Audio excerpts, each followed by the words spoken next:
Saudara, subsidi gaji pekerja yang memiliki upah di bawah 5 juta rupiah sudah cair. Harapannya daya beli masyarakat di masa pandemi bisa naik, apalagi kini resesi ekonomi sudah melanda Indonesia. Bantuan subsidi upah BSU, termin atau tahap kedua, kembali cair. BLT gaji tahap 2 ini ditransfer kepada 2,7 juta penerima. Hal ini diutarakan langsung oleh Menteri Ketenagakerjaan Ida Fauzia. Alhamdulillah, kami kembali menyalurkan termin kedua subsidi gaji upah bagi para pekerja yang masuk dalam tahap 2 pada termin 1 lalu. Tutur Ida melalui siaran pers Biro Humas Kemnaker yang diterima Kompas TV hari ini. Presiden Joko Widodo sempat mengungkapkan, hingga akhir September 2020, pemerintah sudah menyalurkan dana sebesar 10 triliun 800 miliar rupiah kepada 9 juta penerima manfaat program subsidi gaji. Kemudian pada program subsidi gaji telah tersalurkan 10 triliun 800 miliar rupiah sudah diterimakan kepada 9 juta penerima manfaat. Pada praktiknya, penyaluran program subsidi gaji di masa pandemi ini masih menemui sejumlah kendala. Pada pertengahan Oktober 2020, pemerintah masih terkendala soal validasi penerima manfaat. Ya, yaitu berarti yang belum itu rata-rata sekitar 150-an ribu itu karena tidak memenuhi persyaratan. Misalnya nomor rekeningnya bukan memenuhi persyaratan ya, ternyata nomor rekeningnya tidak valid, kemudian NIK-nya kurang nomornya. Ada sejumlah syarat, pekerja bisa menerima bantuan subsidi upah sebesar 600 ribu per bulan. Syarat itu antara lain, pekerja seorang warga negara Indonesia, aktif sebagai peserta BPJS Ketenagakerjaan, harus pekerja atau buruh yang menerima gaji, kepesertaan BPJS Ketenagakerjaan aktif hingga Juni 2020, menerima upah di bawah 5 juta rupiah, serta memiliki rekening bank aktif. Namun dari sejumlah persyaratan itu, perwakilan buruh meminta program subsidi gaji ini jangan hanya diberikan kepada peserta yang terdaftar dalam BPJS Ketenagakerjaan. Pasalnya, jumlah buruh yang tidak terdaftar dalam BPJS Ketenagakerjaan juga sangat banyak. Sebesar Rp600.000 per bulan selama 4 bulan itu, jangan hanya diberikan kepada peserta yang terdaftar sebagai peserta BPJS Naker atau BP Jam Sostek. Buruh-buruh yang tidak terdaftar di BP Jam Sostek atau BPJS Tenaga Kerja itu pun harus diberikan, karena kan buruh yang tidak terdaftar di BPJS Tenaga Kerja atau BP Jam Sostek adalah para buruh yang tidak tahu apa-apa, yang nakal kan pengusahanya. Yang mendaftarkan para buruh sebagai peserta BPJS Tenaga Kerja atau BP Jam Sostek itu adalah pengusaha.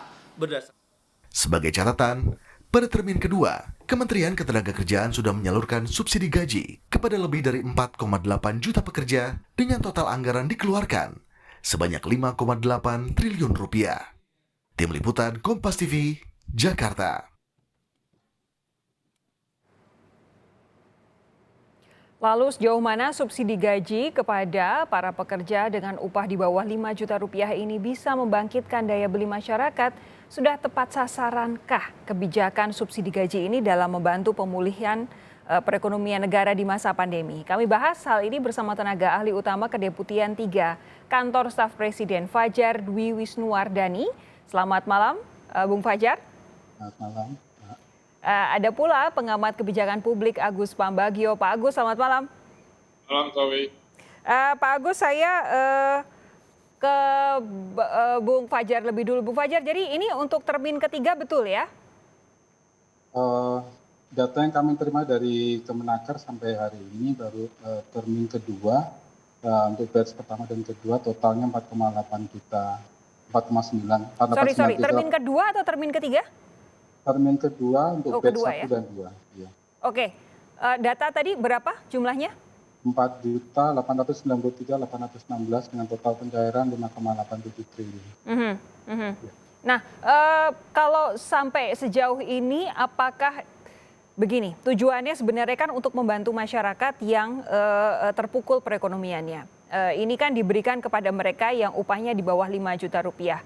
Untuk pemerintah sendiri diharapkan bahwa paling tidak daya beli masyarakat itu bisa sedikit naik dibandingkan ketika tidak diberi subsidi sama sekali, tidak diberi bantuan sama sekali. Nah, apakah keinginan pemerintah untuk mengembalikan, menaikkan daya beli masyarakat itu sampai sejauh ini sudah tampak?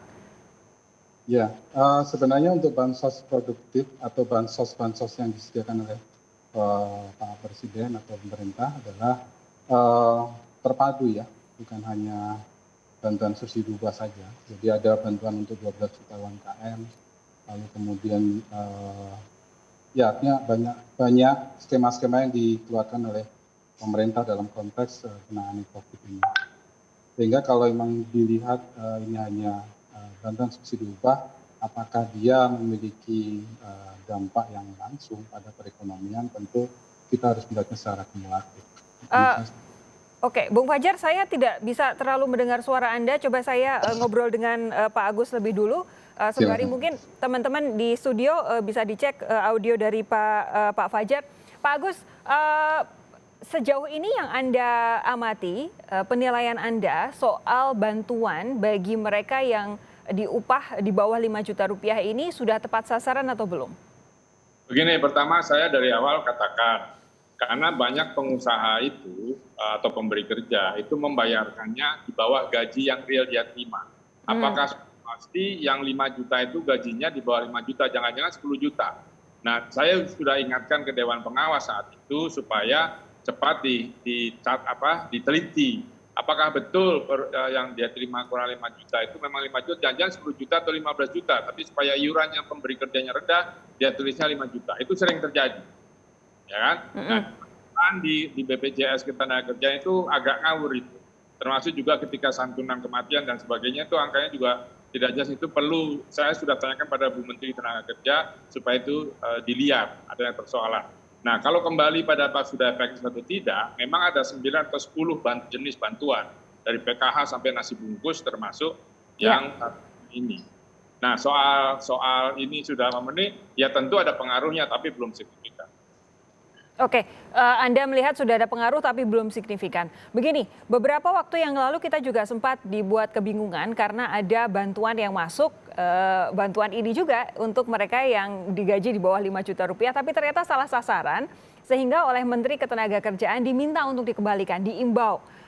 Nah, itu saya tidak tahu bagaimana hasilnya, apakah memang benar-benar mereka yang sudah kadung menerima mau kemudian secara sukarela untuk mengembalikan. Tapi kalau sejauh ini yang Anda lihat soal data, soal siapa yang jadi sasaran, adakah masalah-masalah spesifik yang Anda perhatikan, Pak Agus? Ya itu tadi ada, betul. Data di kita kan yang paling lemah. Ya, bantuan apapun datanya itu lemah. Nah, yang saya khawatirkan itu tadi, dia gajinya 10 juta tapi dilaporkan oleh perusahaannya hanya 4 juta misalnya. Dia dapat. Nah, ini ada nggak data sahih? Sampai hari ini saya belum pernah tahu itu data itu resmi sejumlah sekian yang terima 5 juta. Apa betul 5 juta? Saya ragu karena banyak sekali teman-teman saya yang gajinya di atas 5 juta, tapi dilaporkannya di bawah 5 juta. Itu. Oke. Saya coba kembali menghubungi Bung Fajar. Bung Fajar, apakah sudah kembali terhubung bersama kami? Ya, dari tadi terhubung, cuma mungkin suaranya apakah sudah... Ya, sekarang sudah clear. Jadi boleh Anda lanjutkan lagi. Sejauh ini jadi seperti apa penyalurannya? Kalau tadi yang dikhawatirkan oleh Pak Agus kan sebenarnya soal data kan. Kemarin juga yang bermasalah juga data juga. Sampai akhirnya Bu Menteri sampai harus mengimbau masyarakat yang sudah terlanjur dikirimi, ditransfer uang untuk mengembalikan begitu. Baik. Mungkin bisa untuk cerita dalam prosesnya. Saya sepakat dengan Pak Agus bahwa data itu penting. Terima kasih Mas Agus. Jadi pada saat dulu penerbitan atau kebijakan mengenai bantuan subsidi upah ini, bahkan dari pihak Kemenaker juga meminta banyak pihak untuk berkomunikasi, Mas Agus. Jadi termasuk kemudian waktu itu kami berkomunikasi juga dengan kementerian. Bagaimana mendapatkan data yang valid gitu, karena waktu itu kan disampaikan kemungkinannya data yang dimiliki oleh BPJS Ketenagakerjaan sekitar 15 juta something gitu, 15,82. Lalu kemudian yang dilakukan di Permenaker dan juga Kepdirjen itu disebutkan beberapa mekanisme untuk supaya kemudian data itu bisa disaring dengan baik. Ya. Terkait kemudian untuk proses pencairannya, biasanya atau mekanisme yang dilakukan oleh Kementerian Naker itu adalah membutuhkan waktu maksimal 4 hari kerja setelah checklist dari data yang diserahkan oleh BPJS Ketenagakerjaan. Baseline-nya memang data dari BPJS Ketenagakerjaan. Setelah itu dilakukan checklist, data kemudian diserahkan pada perbendaharaan dengan KPKPN. Untuk saat ini, untuk perkembangannya, betul Mas Agus, memang ada beberapa evaluasi dan kami sepakat memang perlu dilakukan evaluasi dan itu sudah dibicarakan sebelumnya dengan cara kita berkomunikasi dengan pihak Direktorat Jenderal Pajak.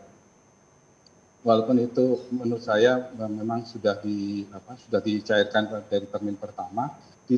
Setelah termin pertama itu data 12 juta something dari penerima termin pertama itu disandingkan dengan data NPWP atau pajak, data pajak.